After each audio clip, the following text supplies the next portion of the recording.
What would you do if your own uncle stole your family's inheritance? What would you do if your own uncle stole your family's inheritance? I'm Alex, and I will get my justice back. Hi, I'm Alex, 25 years old, and I discovered something that shattered my entire world. My Uncle James had been quietly stealing my grandfather's estate here in Seattle, right under our noses. You know that feeling when someone you trust completely betrays you? When the ground beneath your feet just disappears? After dealing with that backstabbing coworker who tried to steal my campaign ideas last month? Yeah, that story. I thought I was done with betrayal for a while, but life had other plans. This time, it wasn't just my career on the line. It was my family's legacy, my grandfather's memory, and everything I thought I knew about the people closest to me. So, here I am again, your girl Alex, ready to tell you about the most personal revenge story yet. This isn't just about getting even, it's about fighting for what's right when your own blood turns against you. And trust me, by the end of this story, you'll understand why sometimes family can be your biggest enemy and your greatest strength. Let me paint you a picture of my grandfather, William. He was the kind of man who wore suspenders every day, even to water the garden.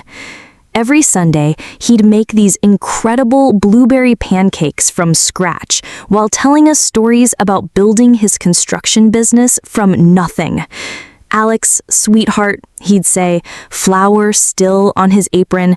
This house, this land, it's for all of you kids, so you never have to start from zero like I did. Our family house in Wallingford, you know, that trendy Seattle neighborhood with the cute craftsman homes, it wasn't just a house. It was Grandpa's pride and joy. A 1920s beauty with a wraparound porch, original hardwood floors, and a garden that could feed half the block. He'd spent 40 years paying it off, renovating every corner with his own hands. When Grandpa passed last year, the whole family gathered for the reading of his will.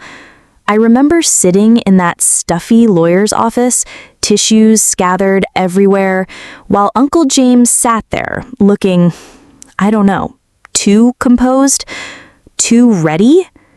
He was Grandpa's youngest brother, the one who'd always been good with numbers.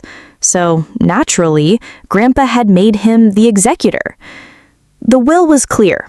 The house and assets would be divided equally among the grandchildren. Me, my cousin Marcus, and my sister Emma. But James was in charge of managing everything until we were all financially stable.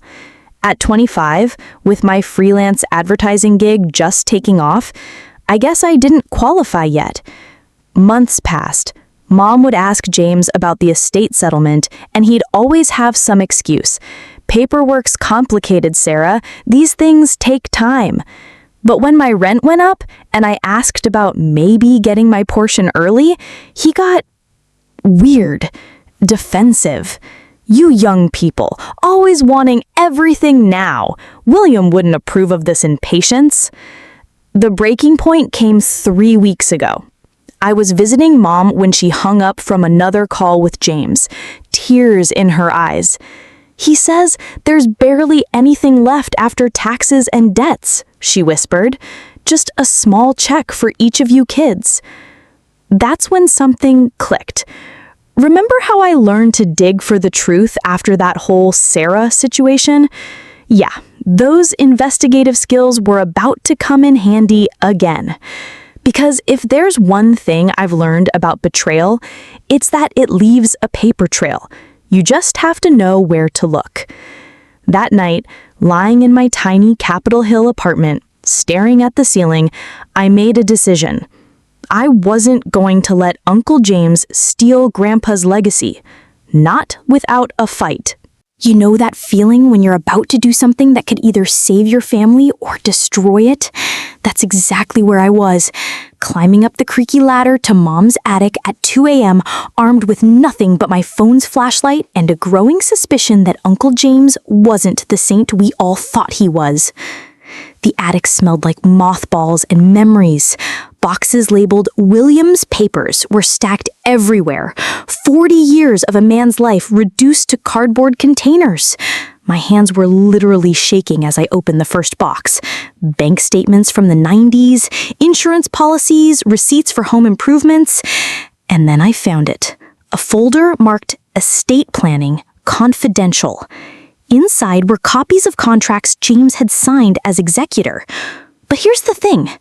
Some of these contracts looked off. Like, why would Grandpa's house need a second mortgage when it was paid off years ago? And this property management company, Emerald Holdings LLC, I'd never heard Grandpa mention it, but apparently they'd been collecting rent on his downtown parking lot for the past 6 months. I took pictures of everything, my heart pounding loud enough I was sure Mom would wake up. But the real smoking gun? A handwritten note in Grandpa's shaky writing. James keeps pushing me to sign things, says it's for tax purposes.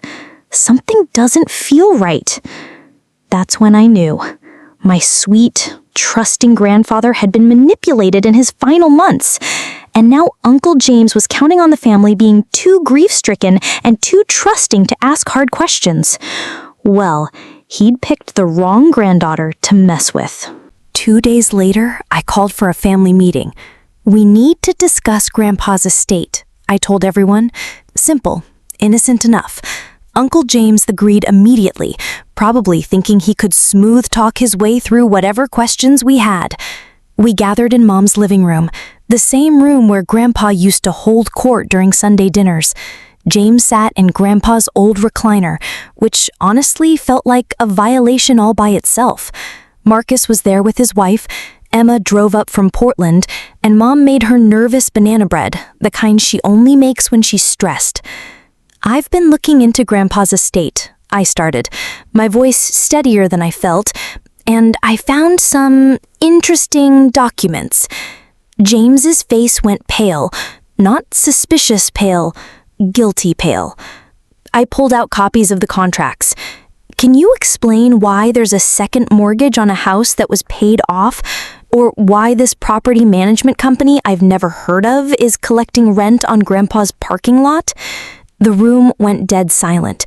James stuttered something about complex financial instruments and maximizing estate value, but his hands were shaking as he reached for the papers. That's when my family shocked me. Alex, honey, maybe you should let James handle this. He understands these things better than we do. Marcus nodded. We don't want to cause family drama over money, Alex. Grandpa wouldn't want us fighting. Even Emma, who usually had my back, gave me this look like I was being the difficult one. Can't we just trust Uncle James? He's been taking care of everything. I felt like I was drowning. Here I was, trying to protect our family's inheritance, and they were more worried about keeping the peace than finding the truth. After everyone left, James stayed behind. The man who used to slip me $20 bills at Christmas looked at me with eyes I'd never seen before. Cold, calculating. You need to stop this, Alex, he said quietly. You're young. You don't understand how these things work. If you keep poking around, you might not like what you find. And more importantly, you might find yourself in legal trouble. Accusing family members of theft? That's defamation, sweetheart. The way he said sweetheart made my skin crawl. It was Grandpa's word, twisted into something threatening. I'm just asking questions, Uncle James, I managed to say. Well, stop asking them for your own good. He paused at the door. Oh, and Alex, that freelance business of yours is doing well, isn't it? Be a shame if some of your clients heard rumors about your stability. After he left, I sat in Mom's kitchen shaking, not just from anger, but from the realization that I was truly alone in this fight. My own family had chosen to protect James over protecting Grandpa's memory. I almost gave up right there. But then I remembered something. Grandpa had always kept a private study in the basement, his sinking room, he called it. Mom had been meaning to clean it out, but couldn't bring herself to do it yet. If Grandpa had suspected something, if he'd left any evidence of James's manipulation, it would be there. The basement study was exactly as Grandpa had left it. His reading glasses still on the desk, a half-finished crossword puzzle, coffee ring stains on his favorite coaster. It felt sacred, like I was disturbing a shrine. I searched through desk drawers, behind books, under the old leather chair where he used to sit and solve the world's problems. Nothing. Just the normal detritus of an old man's private space. I was about to give up when I noticed something odd about his antique filing cabinet. The bottom drawer was slightly askew, like it had been forced. Inside, hidden behind tax returns from 2019, was a manila envelope with my name on it. My hands were trembling as I opened it. Inside was a letter in Grandpa's careful handwriting, dated just 3 weeks before he died. My dear Alex, if you're reading this, then something has happened to me and you've started asking the right questions. I'm old, but I'm not blind. James has been pressuring me to sign documents I don't fully understand. He says it's to protect the estate from taxes, but something in my gut tells me he's lying. I've kept copies of everything in this envelope. If anything happens to our family's inheritance, you're the one I trust to fight back for what's right. You have your grandmother's spirit, fierce and unstoppable when protecting the people you love. Don't let him win. Love always, Grandpa. Attached were copies of the real estate transfers, loan documents, and a list of assets that James had never mentioned to the family. The parking lot wasn't the only property. There were 2 rental units in Fremont and a small commercial building in Georgetown. Properties that were now mysteriously owned by Emerald Holdings, LLC. I sat in Grandpa's chair, holding his letter, and finally understood. This wasn't just theft. This was a systematic betrayal of a dying man's trust. James had used his position as executor to essentially steal millions of dollars from his own family. But now I had proof, and more importantly, I had Grandpa's blessing to fight back. 2 weeks later, I called another family meeting, but this time I came prepared. I'd spent every spare moment building my case. I'd traced the shell company. Emerald Holdings LLC was registered to James's home address. I'd found bank records showing regular transfers from Grandpa's estate accounts to James's personal checking. I'd even discovered that James had been forging Grandpa's signature on documents weeks after he died. But most importantly, I'd learned something about power. Sometimes the truth isn't enough. You need to know how to present it in a way that makes people listen. The family gathered again in Mom's living room, but this time I'd arranged things differently. I'd set up my laptop connected to the TV, prepared a presentation like I would for any advertising client, because this wasn't just about emotion anymore. This was about evidence. Before we start, I said, standing in front of the TV with Grandpa's letter in my hands, I want to read you something that Grandpa left for me. James started to object, but I held up my hand. Uncle James, you've had months to explain. Now it's my turn. As I read Grandpa's letter aloud, I watched my family's faces change. Mom's hand went to her mouth. Marcus sat forward in his chair. Even Emma, joining us via FaceTime from Portland, looked stunned. Now, I said, clicking to my first slide, let me show you exactly what Uncle James has been doing with our inheritance. For the next 20 minutes, I laid it out methodically. The forged signatures, the shell company, the hidden properties, the rental income diverted, every document, every transaction, every lie. James tried to interrupt several times.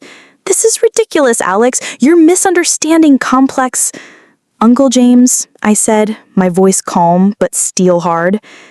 I have copies of everything, including the signature analysis I had done by a forensic document examiner. Want to guess what they found? His face went ashen. You had no right to... To what?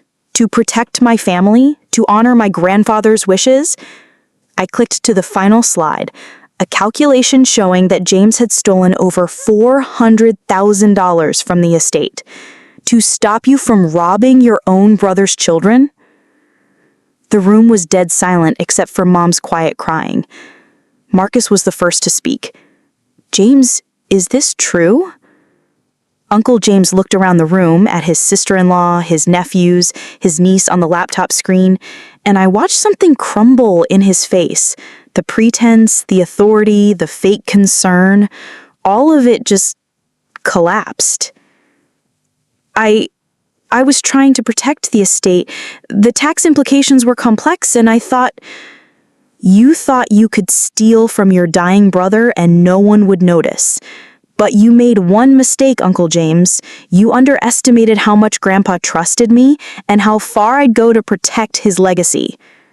I pulled out one final document, a legal petition I'd filed that morning with the King County Superior Court. I'm removing you as executor and demanding a full accounting of the estate, every penny, every property, everything. James stared at the court papers like they were written in a foreign language. Alex, please, we can work this out privately. The family doesn't need to go through...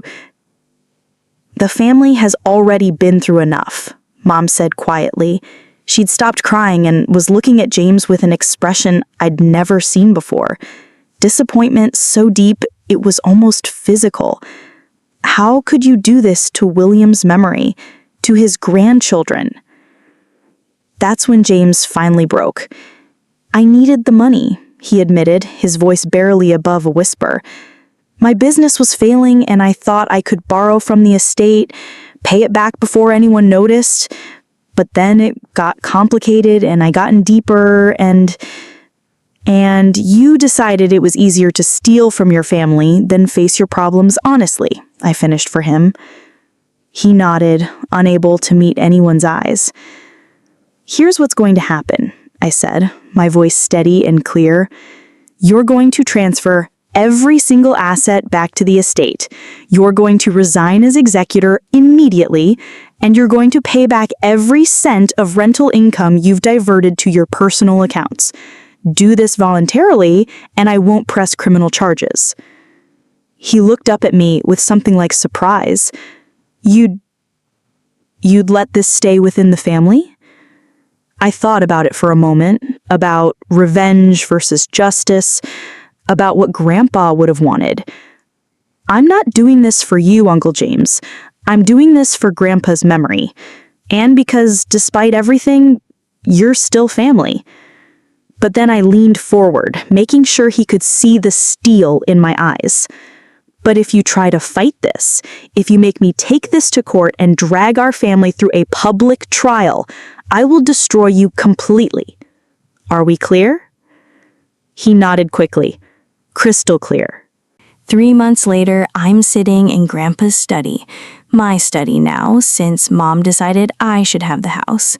She said Grandpa would have wanted it to go to someone who would fight for what's right. The estate settlement is finally complete. Every property back where it belongs, every stolen dollar accounted for. Marcus used his share to start the food truck business he'd always dreamed about. Emma put hers toward medical school. And me?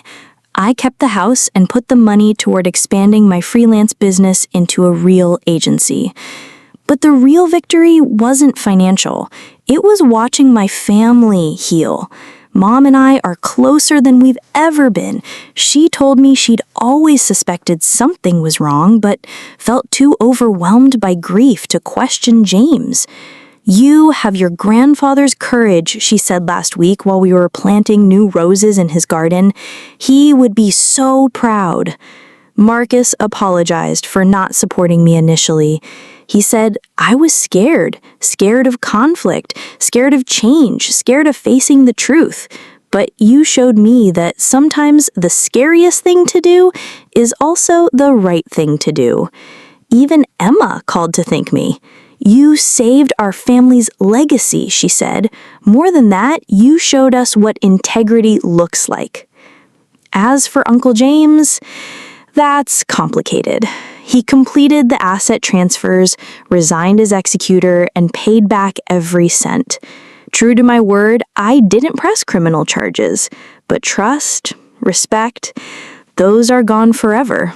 Some betrayals cut so deep that forgiveness becomes about freeing yourself, not absolving the other person. He's selling his house now, downsizing to pay off his business debts. Part of me feels bad about that. But then I remember Grandpa's letter. Remember the tears in Mom's eyes when she thought we'd lost everything he'd worked for. And I know I did the right thing. The hardest lesson in all of this, sometimes the people who betray us aren't strangers or competitors, they're family. People we've loved and trusted our entire lives. And that kind of betrayal doesn't just steal money or property, it steals innocence. It steals the comfortable belief that family means safety. But here's what I learned about fighting back against family betrayal. It's not about winning or losing. It's about refusing to let someone else's weakness become your family's destruction. It's about standing up for the people who can't stand up for themselves, even when those people are gone. You know, after dealing with Sarah's betrayal in my career and now Uncle James's betrayal of our family, I've started to see a pattern. Betrayal reveals character, both in the person doing the betraying and in how we choose to respond. I could have stayed quiet, let James get away with it, preserved the family peace, but that wouldn't have been peace. It would have been complicity. And Grandpa didn't raise me to be complicit in injustice, even when fighting it meant standing alone. Have you ever had to fight against your own family to protect what's right? Have you been in a situation where staying quiet would have been easier, but speaking up was necessary? I'd love to hear your stories in the comments below.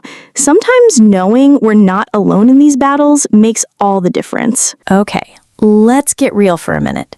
If you're dealing with a family member you suspect is mishandling an estate or taking advantage of elderly relatives, here's what I learned from this experience.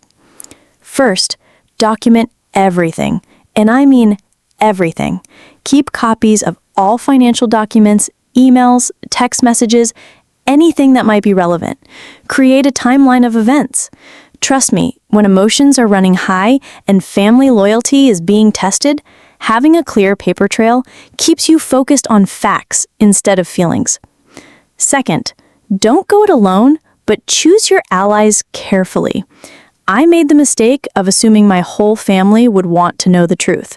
The reality is that some people prioritize comfort over justice, even when that comfort is built on lies. Find one person you can trust completely. For me, it was my mom, eventually, and build your case together. Third, learn the legal landscape. I spent hours researching estate law, executor responsibilities, and what constitutes breach of fiduciary duty. Knowledge is power, especially when you're going up against someone who's counting on your ignorance to protect their schemes. Don't let them intimidate you with legal-sounding jargon when you haven't done your homework. Fourth, consider getting professional help. The signature analysis I had done cost me $300, but it provided irrefutable evidence that Uncle James had forged documents. Sometimes the best revenge is simply having proof that can't be disputed. And finally, and this is important, know your endgame before you start the fight. Are you seeking justice, financial recovery, family healing, or pure revenge? Your goal will determine your strategy. I wanted justice and family healing, which meant I was willing to keep criminal charges off the table if James made things right. If I'd wanted pure revenge, I would have gone straight to the police and the media. The truth is, family betrayal is one of the hardest things to navigate because it forces you to choose between loyalty and justice. But here's what I discovered. Real loyalty means protecting the family from those who would harm it, even when the person doing the harm shares your DNA. Justice isn't just about punishment, it's about restoration, about making sure that good people's sacrifices aren't wasted and that their legacies are protected. My grandfather worked for 40 years to build something he could pass down to his family. Uncle James tried to steal that legacy, but he failed. Not because I'm particularly strong or smart, but because I refuse to let him win. So if you're facing a similar situation, remember this. You don't have to be the smartest person in the room. You just have to be the one willing to ask the hard questions and fight for the right answers. Truth has a way of surfacing when you're brave enough to dig for it. And sometimes the best revenge is simply refusing to let injustice hide in the shadows.